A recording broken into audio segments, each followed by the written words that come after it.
Kamu malah asal lagi.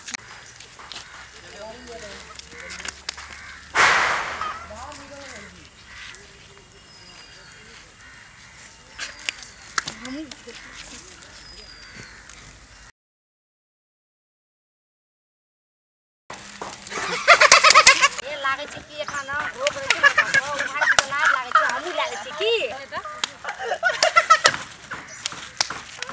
यार बला जैसे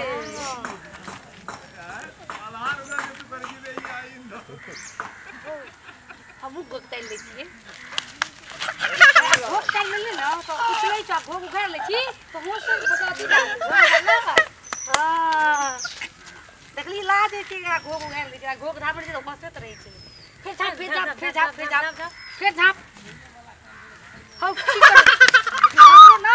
फिर बात यो झाप देल को तने घुसक ना एने घुसक ना या पता हम भाई साइड जाई छी अच्छा हम नहीं जाऊ